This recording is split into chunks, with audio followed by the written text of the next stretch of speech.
Okay, so joining us is Jeff Pavir from the Globe and Mail here in Toronto, Paul McInnes from The Guardian, based in London, and Nicholas Rapold from Film Comment. And Nicholas also writes a lot about reviews a lot of documentaries for the New York Times as a freelancer.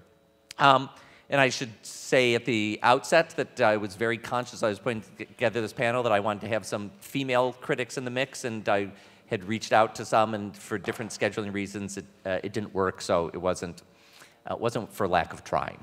Guys, the kind of question I want to start with is, I have two questions to start with. Let me start with this question. Talk to me about what you see as exciting happening in documentaries today. I mean, each of you have to review documentaries and fiction. You have to, be following trends in both.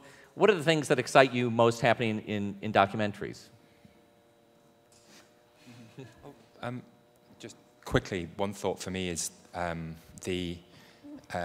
injection would be the wrong word, but a greater concentration on narrative, which I know is something that might be anathema to a traditional idea of documentary making, but it's certainly, when you think of something like Man on Wire, which was maybe quite a transformative piece in that sense, it really showed the new possibilities for documentary and new places in which new audiences, I think, as well, that these films could reach out to. And that it needn't necessarily compromise on the central idea of truth either.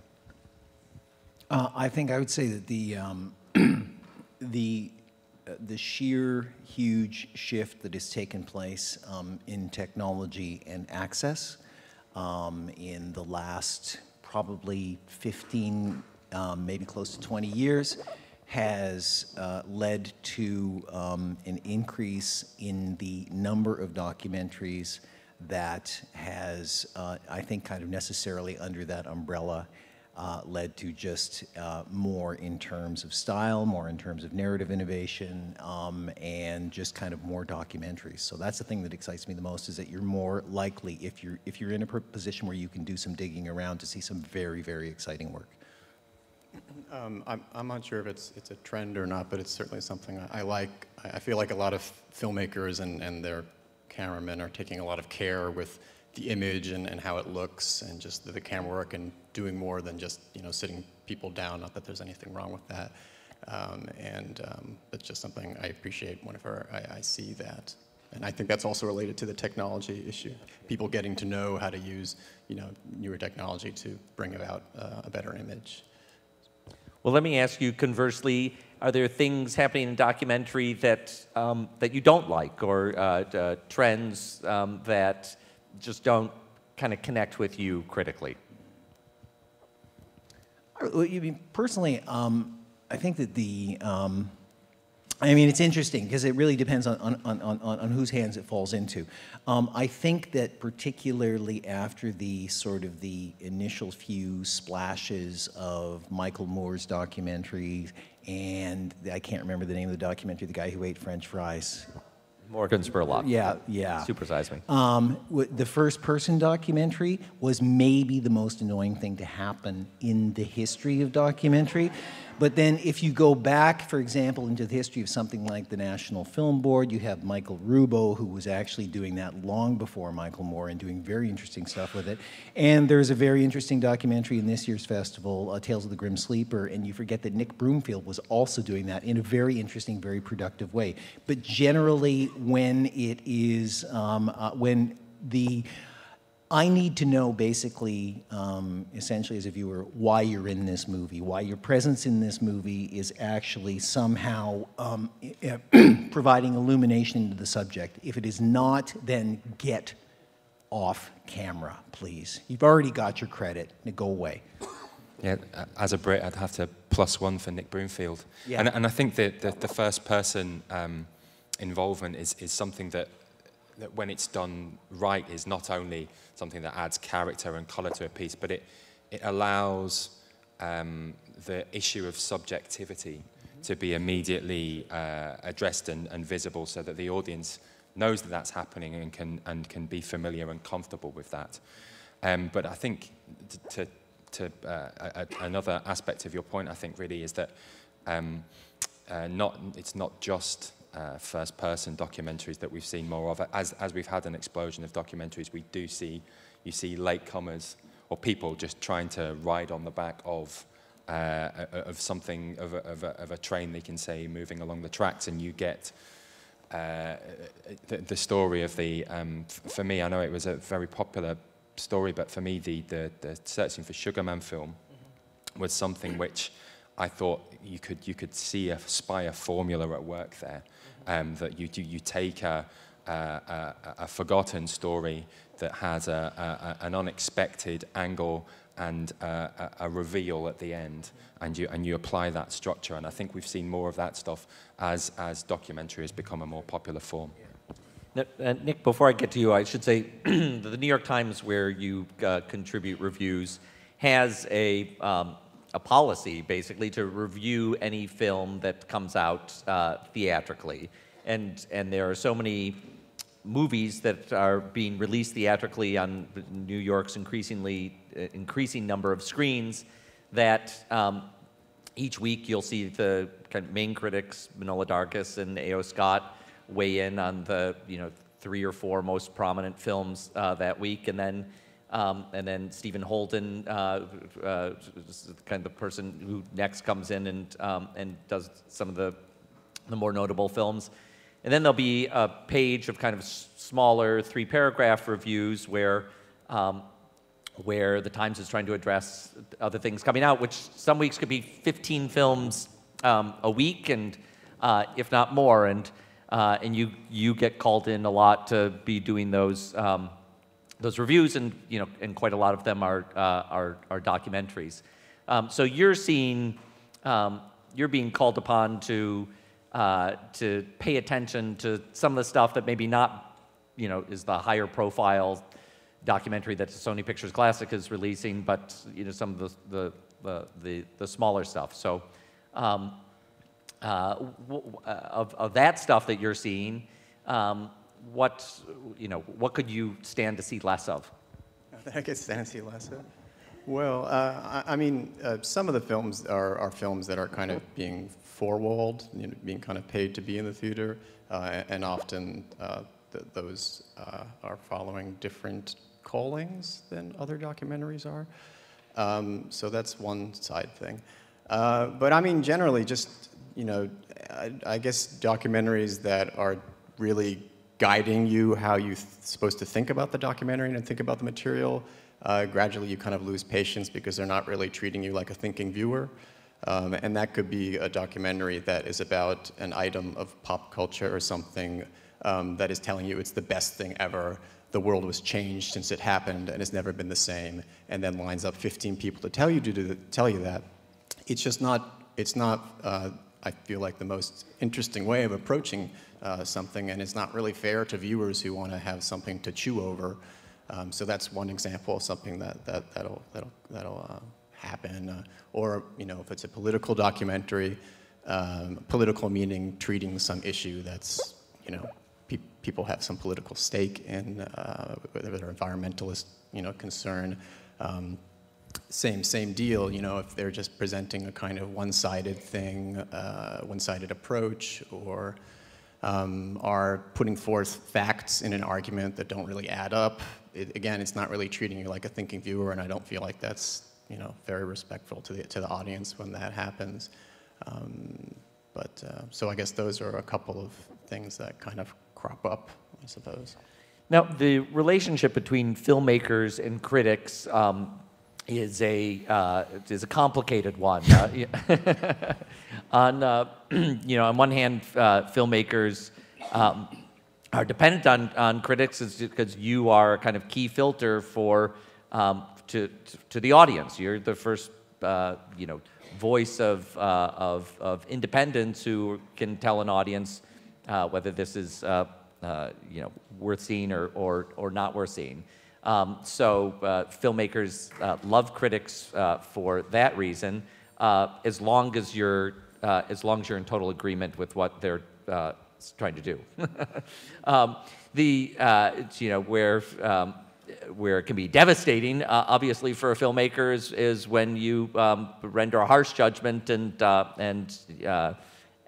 it's, you know, it's not even, it's partly the intellectual argument that you're having with them, but there's a financial side to it also, in that you may be squashing their audience.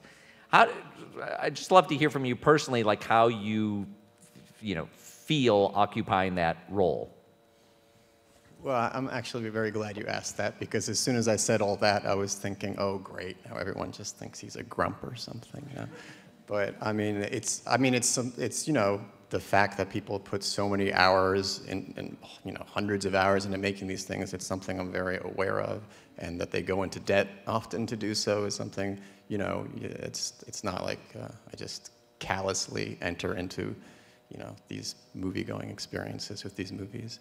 I mean, it's not something that can actually affect your critical consideration, but you're not approaching these like these are just, you know, nothing. I don't know if that was really what you were going towards, but that's one answer. I mean, I don't mean to sound typically British and miserable about it, but I'm not entirely sure. What do you think you're here for? I'm not entirely sure we matter that much in that process. I think increasingly, and one thing that hasn't been, you know, we've talked about the technology of filmmaking, but the technology of film distribution and the technology of film criticism has changed beyond all recognition in the past 5 years even, I think, with the rapid acceleration of social media, that you find a lot of filmmakers, say a Kevin Smith, will tap directly into his core audience for perhaps for funding, but certainly for critical reception, and doesn't necessarily feel they need to go outside of that. Now, I think it's still the case that mainstream critics, as we all are, provide a gateway to the mainstream, and that these sorts of niches don't apply to everything, but they are growing. And I think if you look at the rise of the fanboy flick, which is not documentary, but that area in particular shows that model works. And I think it's something we'll see more of. I think that that's absolutely true. I think, you know, in a way, necessarily, as a result of again, technological changes in the economic model, changes in the way people consume media, et cetera, I don't think that the influence of the mainstream critic has probably been lower than it is right now, you know, and that's just a fact. But I also think that it is, you know, if you are making, for example, there has been a real explosion over the last number of years of what I guess you would call sort of cult documentaries about specific fan phenomena, and those go directly to their audience, and they can bypass critics really well. Some of that work is really interesting, by the way, but it doesn't really need criticism. I do think, though, that for me, it has always come down to the same thing, and this is one thing which I try to cling to. And has nothing to do with technology, and I guess everything to do with just a kind of a work ethic I try to maintain, which is basically just to be fair. I mean, which is to try and apprehend what the film is attempting to do, being hopefully clear and reasonable in your assessment of what you think the film is attempting to do, and then describing whether or not you feel it does that successfully. And or in order, when you were talking about your own responses to something, that your own sort of naked responses on their own are entirely and completely uninteresting unless they are somehow substantiated with some sort of argument about what you have seen on screen. But again, that becomes more difficult as all of us are dealing with shorter and shorter space, and you're competing with, for example, Twitter reviews, you know, and Twitter reviews, for example, as we saw, for instance, most dramatically, I think just last spring in Cannes, Twitter reviews can now basically kill a movie before it has finished screening for the first time, right? So, but I do think that, again, as far as I'm concerned, that those principles which predate all of this stuff still to a certain extent have to be maintained in what I'm doing. Just be fair, be reasonable. And be rigorous. I mean, I think that is one thing that the critic, as was, as is, has, that is still very valuable, which is that it's almost a vocational thing now, to kind of take film seriously, think about film seriously, be dispassionate, and be critical, in the sense of appraising rather than being, making a negative judgment on something. And I think that the Twitter review example is not only tends to be partisan, but it's also being gamed. People want recognition, they want an audience, they want to grow their follower account, they want RTs, and that is not necessarily something that a critic should have in mind, although they might. All of you review documentaries and fiction. Is there a difference in approaching a nonfiction film from a fiction film, and how you talk about it, how you think about it, what you say about it?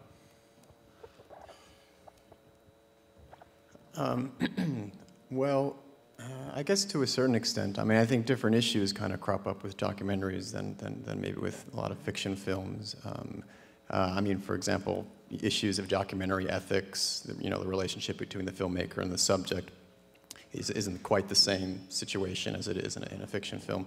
And that's something that sometimes is something you'll want to talk about in a movie, or at least be aware of. So that's one thing. But I mean, one thing that's common to both of them, at least for me, is that I'm still interested that it's in the filmmaking, that it's good filmmaking. I mean, you look at the camera work, you look at, if it's an interview, you're looking at how they're staging the interview, you're looking at how they're editing together the different sequences. It sounds like basic stuff, but that's all stuff that's still important to look at. I mean, I think a lot of reviews of documentaries tend to be content-based. So it's more or less, do I like what they're talking about or do I not like what they're talking about? If it's a political issue, do I agree with it or don't I agree with it? I think a lot of reviews, if they agree with what's being said, then they like the movie, which is not the same thing as it being a good movie. I don't really think so, actually. I mean, it's interesting. I mean, You don't think there's a difference in approaching a nonfiction film? No. I mean, because I think that ultimately, you try to take sort of each film on its own terms. But again, I mean, what kind of interests me is always, in part of it, is in terms of sort of like presenting, trying to get my experience of viewing a film over to a reader is usually a question of presenting context to my response. And usually that context in the case of a fiction film might require reference to genre, might require reference to previous works by the director, often sort of summons what what the popular mythology about a certain star is or something like that. I think ultimately when you're sitting down with the documentary, you may not be dealing, for example, with stars, but you are frequently dealing with forms of documentary genre. You are frequently trying to put the film in the context of other films that might help the reader to kind of understand, place this in your response to it. So I think ultimately, no. I think what I try to do anyway is always to try and approach each film kind of, first of all, on its own, place it into a context, and then do the evaluation from there. I mean, I'm not entirely sure if it's just his particular work, but I was watching Joshua Oppenheimer's The Look of Silence yesterday, and I found myself really struggling to find any familiar critical way of engaging with it. For those who haven't seen or are unfamiliar, it's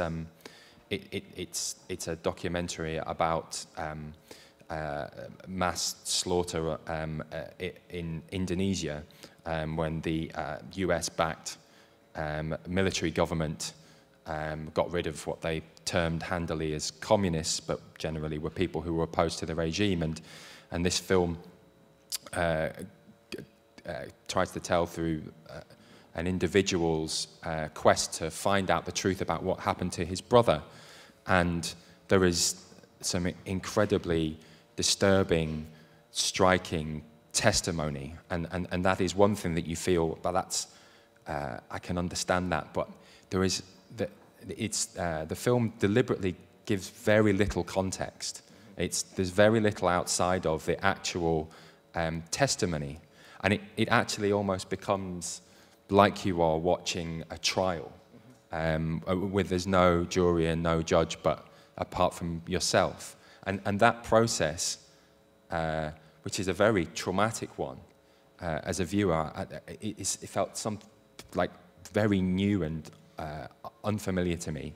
And I think that documentary, particularly as we see an explosion in the form, is able to ask those, or ask questions of format and of style, which we're so used to even in a Terrence Malick movie has its own genre in fiction. We're used to putting things in genre in fiction, and I think in documentary sometimes you can be caught cold by something new. It always struck me about The Act of Killing, Joshua Oppenheimer's previous film, For Look of Silence, that the film, for me, operated on two levels. One, it was such an interesting work cinematically, and then number two, journalistically, it was pulling back a curtain on a really forgotten chapter of history in Indonesia, and you could imagine the documentary, a different documentary take on that. That would be a sort of more straightforward history. We're going to interview some historians. We're going to interview, and that film, you might have walked away from that more historical film with a kind of more detailed understanding of what happened when in Indonesian history. But I don't think that kind of film would have ever gone as far in penetrating consciousness as The Act of Killing did. This also calls to mind the filmmaker Robert Drew, who died a few weeks ago and who's one of the pioneers of American direct cinema, along with Richard Leacock and D.A. Pennebaker and Al Maisels and so forth.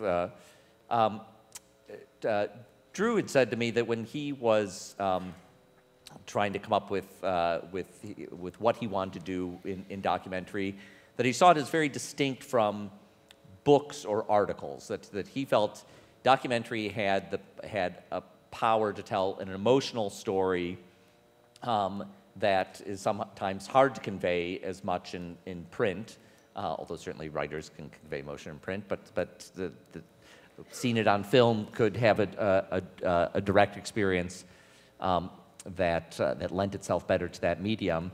And he always hoped that a documentary would have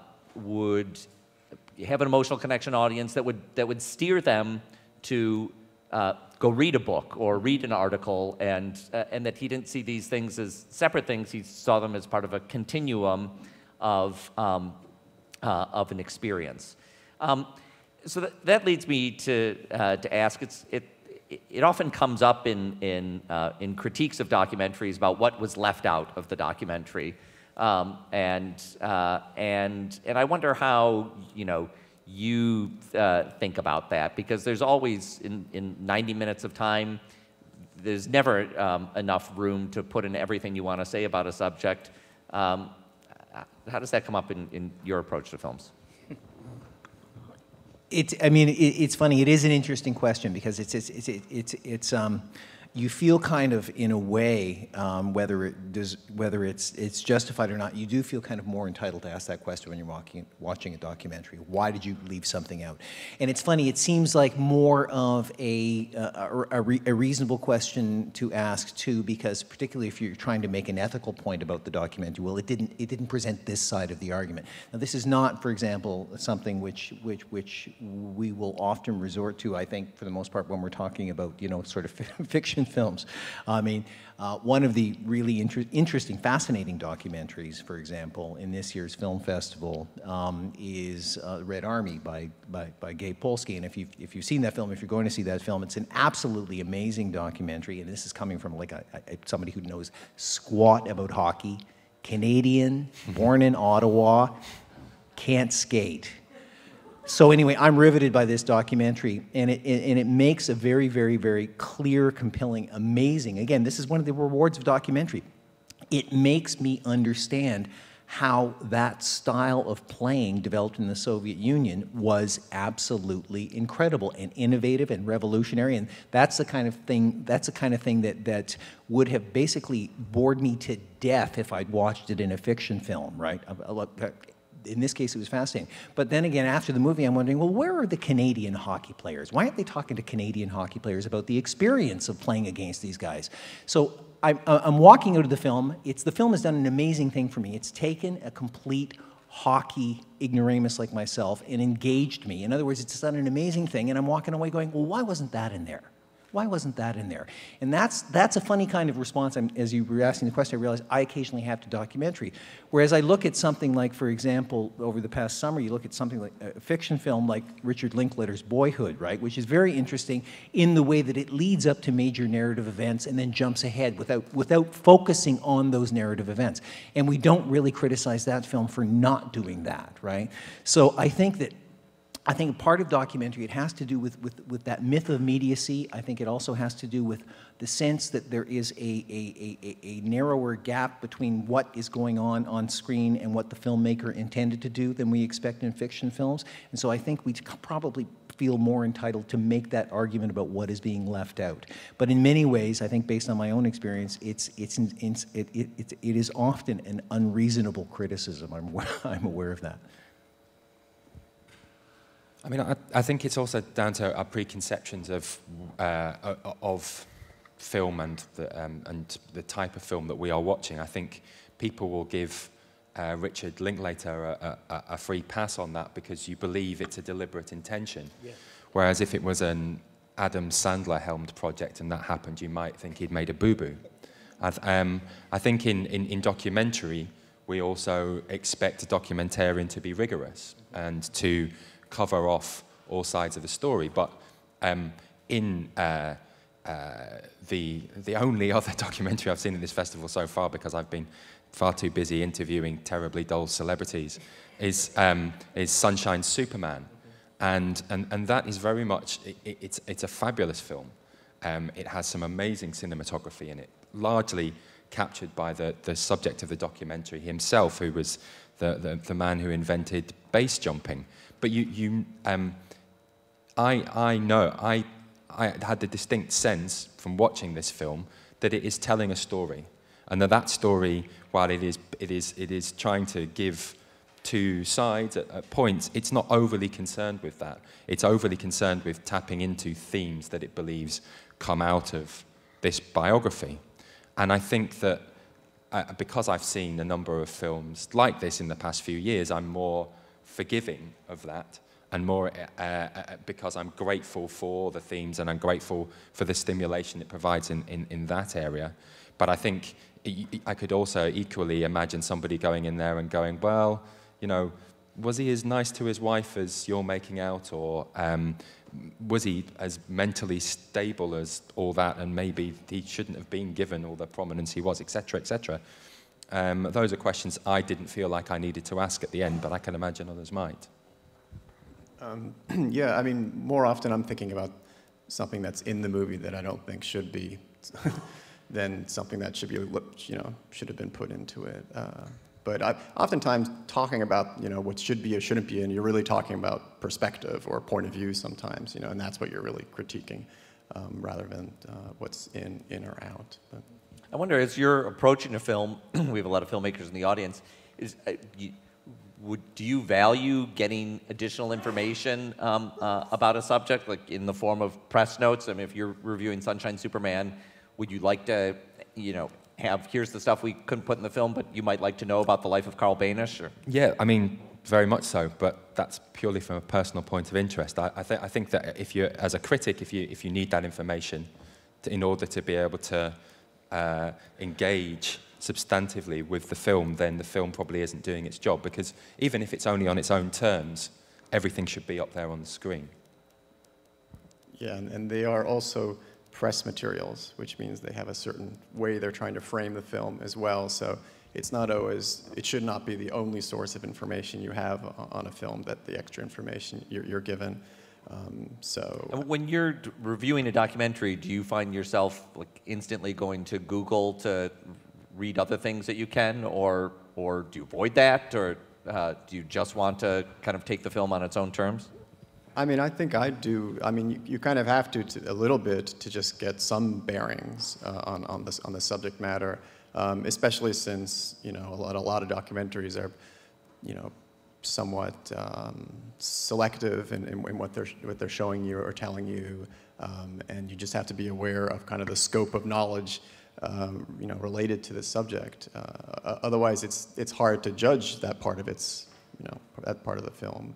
So, I mean, I'm always just astonished and dismayed when I read reviews that are talking about a documentary like it's the sole source of information about this thing, and that's just kind of bizarre. I mean, talking about what you were saying about Robert Drew earlier, that these are all in dialogue with other things that are out there. So, like something like, let's say, the Central Park 5.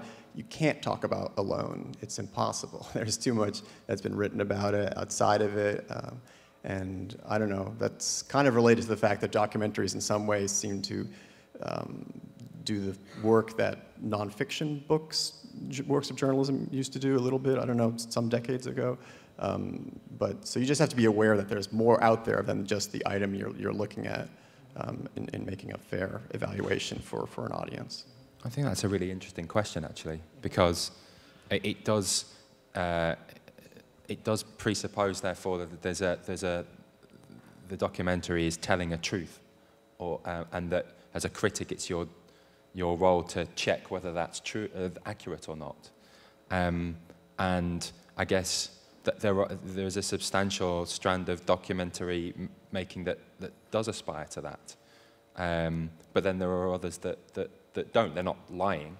They're using real footage. They're using real testimony, but they want to tell a particular story, and I guess that does muddy the water a bit. But I think just as if you've watched a good film, just in any sense, like I'm a big fan of Zodiac.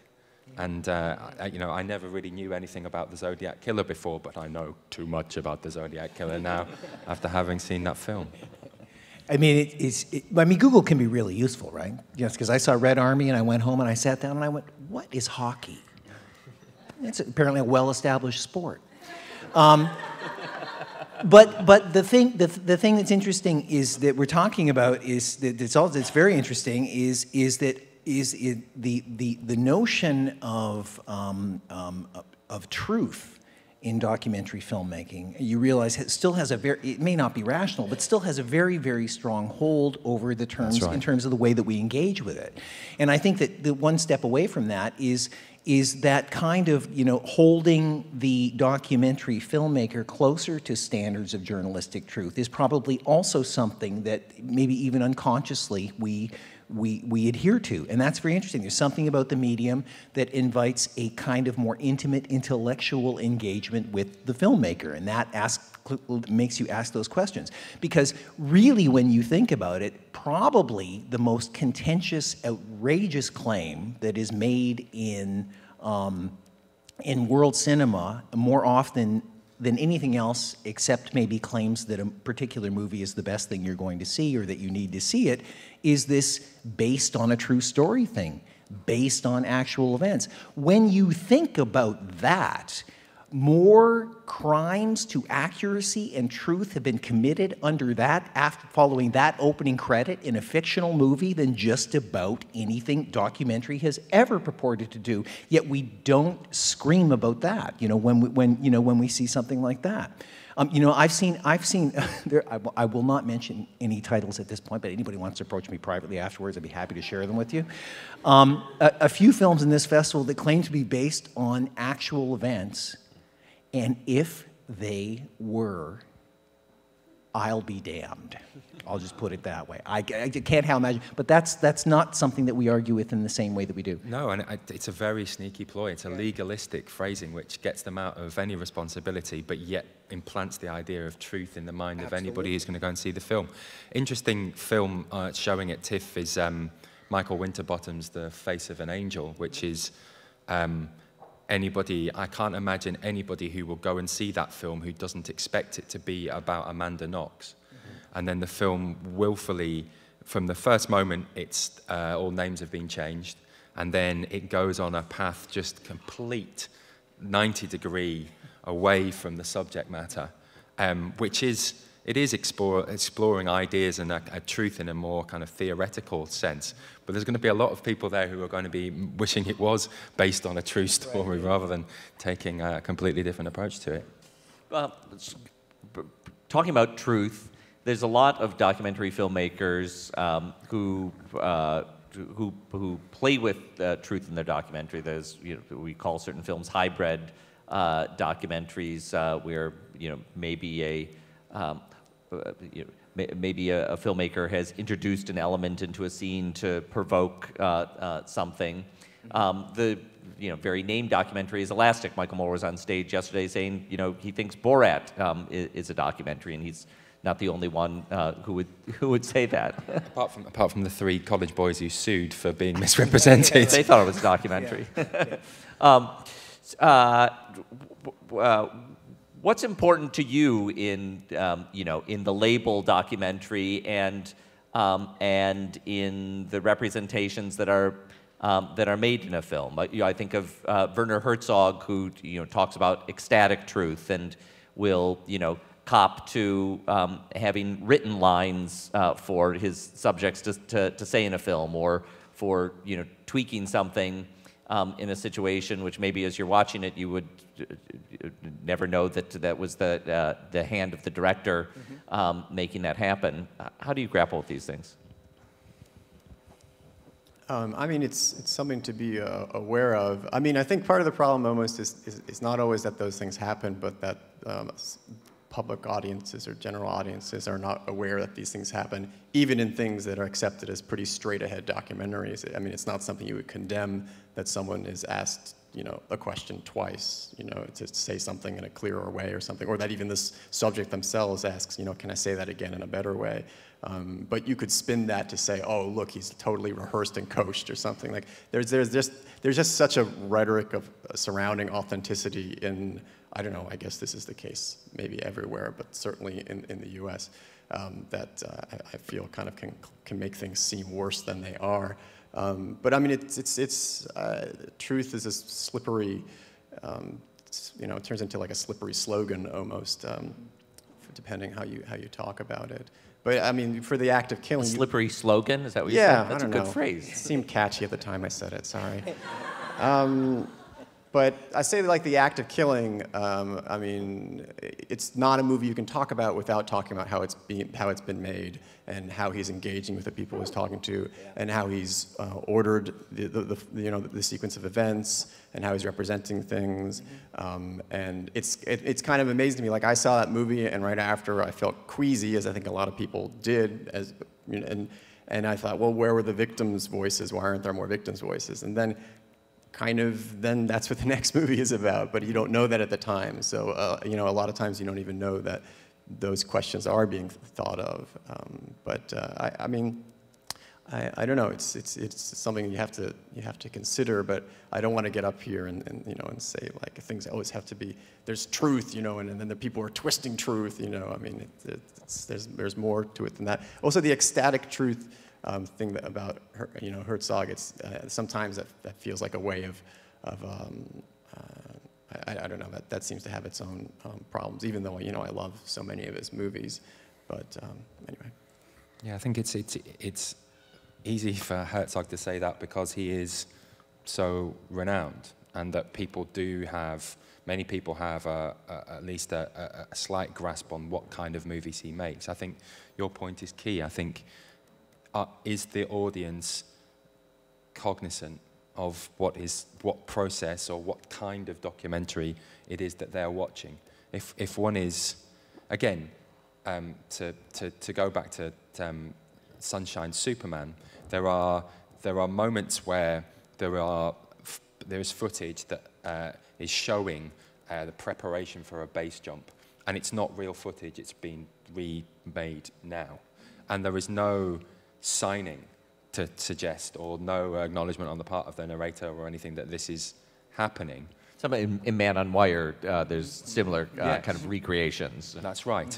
And I think it's interesting because I think an audience member, a savvy audience member, doesn't need that signage, because actually you can see, if you're paying attention, you can work out the tone slightly different. You're not seeing the face, and it's not conning you by recreating that bit at all. It's just enhancing the story, but it hasn't told you. And these are these small sleights of hand that maybe can add up to something that ultimately is deceiving to the audience. I think, you know, ultimately, I mean, first of all, there is no truth. I mean, it's a medium, right? Whether you're using fiction or nonfiction in film, film is a medium, and film is a medium which conveys its information after the result of a number of very concerted, deliberate choices, and each one of those choices that are made in terms of lighting, camera placement, et cetera, et cetera, et cetera, will influence the way we interpret what we see. It is not objective. It is not the truth. But it is also interesting to see that how often, I mean, in many ways, the ongoing discussion when it comes to documentary is this issue of truth, is this issue of objectivity. There is something in the medium that, no matter how much we may know intellectually to the contrary, makes us cling to this discussion about objectivity and truth. And you can go all the way back to Flaherty and Nanook of the North, and you can bring it all the way up to Claude Lanzmann and Shoah, or jump back to Triumph of the Will. These are questions that have basically defined the history of documentary filmmaking.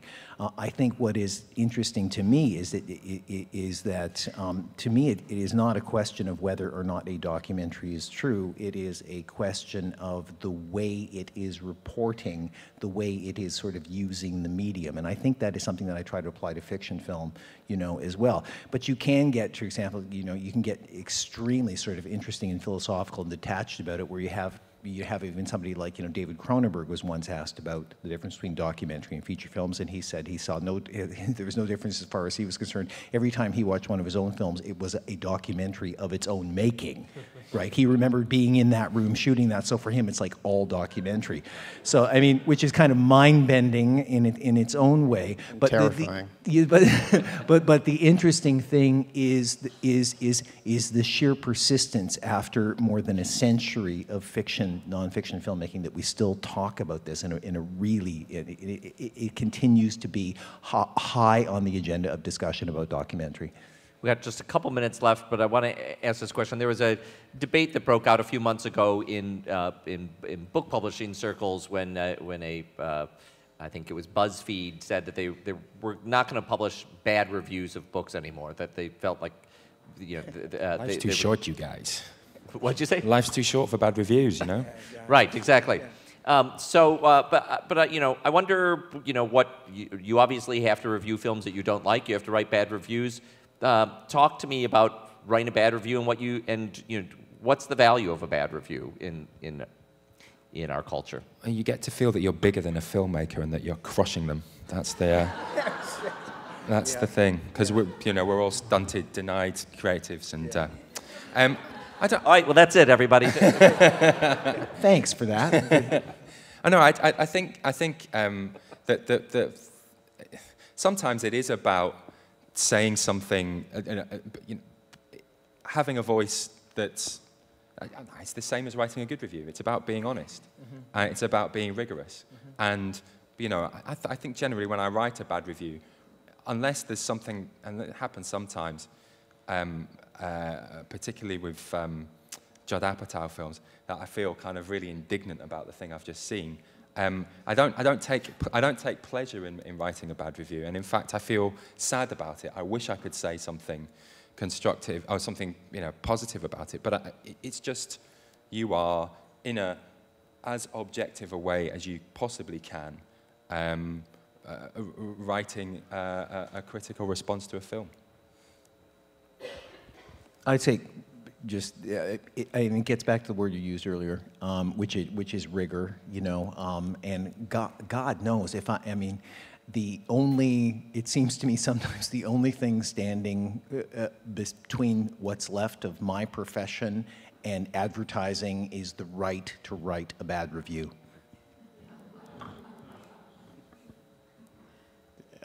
Yeah, that sounds about right. Yeah, I don't have anything as well phrased as that, but yeah, I mean, I don't know. It just be, try to be true to the what the film's trying to do and evaluating that.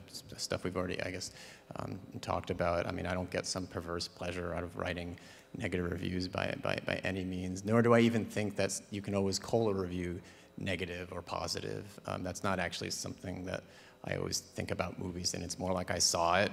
Hopefully it was a rich experience, and now I'm going to try to write criticism about it. That's another thing. I mean, I sometimes you can just talk about reviews or criticism. I mean, and I don't know if that's like the difference between what people used to say between films and movies, but I mean, I tried to approach it from some meaningful, critical perspective rather than just a thumbs up or thumbs down, within the constraints of often 250 words. So you just do your best. That's.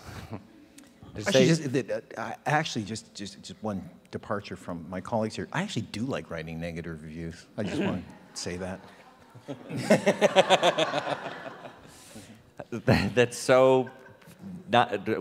Who would thought the Canadian would be the one to come on that? All right, we are going to take a half-hour break. We'll be back here at 3:30 with Astra Taylor, and then at 4 o'clock with New York Times Op Docs. Lots of good stuff to finish out the day. I hope you come back. Thank you very much to Nick, Paul, and Jeff.